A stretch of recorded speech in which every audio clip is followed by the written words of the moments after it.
Bem-vindo a uma jornada até Tetelestai. Hoje é o 13º episódio nessa jornada e um dos mais importantes, porque nós aprendemos a razão pela qual precisamos conhecer aquele que disse Tetelestai. Nós já aprendemos sobre a grandeza e a bondade do Deus que nos criou, mas a pergunta é: o que Ele espera de nós? E como vivemos da forma que Ele espera que vivamos? Nesse episódio, vamos ver como Deus deu mandamento ao povo de Israel e como eles deveriam viver. E esses mandamentos são muito importantes para você e para mim. Então agora vamos aprender quais são os mandamentos que Deus deu.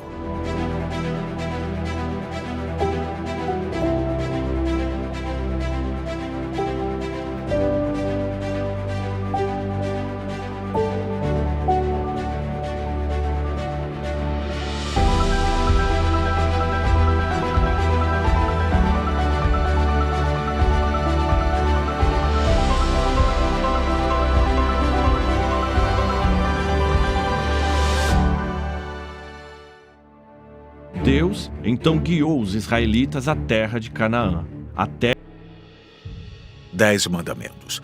Deus deu ao povo de Israel para eles saberem como viver. Mas eles ainda são importantes para mim e para você hoje, como eram importantes milhares de anos atrás para o povo de Israel. Os 4 primeiros mandamentos falam sobre como ter um bom relacionamento com o Deus que nos criou. Os últimos 6 nos dizem como viver uns com os outros. Um especialista sobre a lei judaica uma vez perguntou a Jesus: Mestre, quais são os maiores mandamentos da lei? Jesus respondeu: Ame o Senhor teu Deus de todo o seu coração, com toda a sua alma e com toda a sua mente. Esse é o primeiro e maior mandamento. E o segundo é parecido: ame o próximo como a ti mesmo. Toda a lei e os profetas se baseiam nesses 2 mandamentos. Uau! Que maneira de viver! Pense bem nisso. Se nós vivêssemos baseados nesses mandamentos, não haveria choro, não haveria assassinato, não haveria divórcio, não haveriam guerras. O mundo seria um lugar tão maravilhoso. Mas eu e você sabemos que essa não é a realidade. A verdade é que nós temos guerras, nós temos assassinatos, nós temos roubo, nós temos adultério. Deus quer que vivamos como campeões, mas infelizmente nós não atendemos a essa expectativa. Mais de 50 anos atrás eu conheci e casei com uma mulher maravilhosa. Ela me amava e eu a amava muito. Depois de 15 anos de casamento, começamos a ter alguns problemas. Se você tivesse me perguntado se o seu casamento é bom, eu teria respondido: sim, eu tenho um bom casamento. E era verdade, comparado com outros casamentos. Mas, para ser sincero, não é tão fácil ter um bom casamento hoje, se compararmos com os outros. E esse é o problema com muitos de nós. Nós pensamos que somos campeões porque nos comparamos com outras pessoas. Nós pensamos: eu sou uma boa pessoa comparado com aquela pessoa ou aquela pessoa. Sempre dá para encontrar alguém que está um pouco melhor que o outro.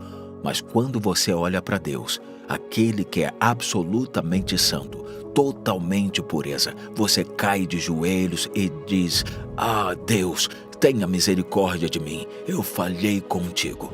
E foi isso que aconteceu comigo depois de anos de casamento.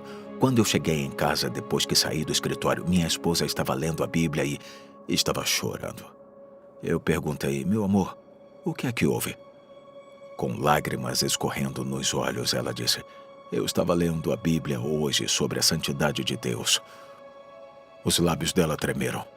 Eu percebi que falhei com ele. Eu falhei com você. Por favor, me perdoe. Eu fiquei surpreso.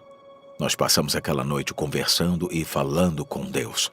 Eu chorei e pedi perdão a ela. Eu me vi sob a luz da santidade de Deus. Eu vi nosso casamento sob a luz dos mandamentos de Deus e não em comparação com os outros. Eu fiquei arrasado.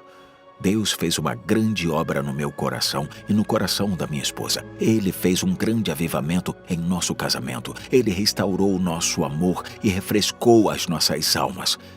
Esse é um dos grandes propósitos dos mandamentos que Deus deu ao povo de Israel. O motivo de não vivermos como campeões na vida é porque achamos que somos campeões. A lei de Deus nos mostra que não conseguimos viver à altura do padrão dele. Só tem uma pessoa que já viveu da forma que Deus quer que todo homem viva. Foi aquele que disse Tetelestai, numa cruz romana cruel. Ele viveu como ninguém jamais viveu. Ele amou como ninguém jamais amou. Ele cumpriu todos os mandamentos. A forma de ser campeão na vida é aceitando o grande e verdadeiro campeão. Se ajoelhe e adore o único santo. Levante e siga o homem puro. Aceite o único homem que obedeceu toda a lei. E você vai viver uma vida abundante.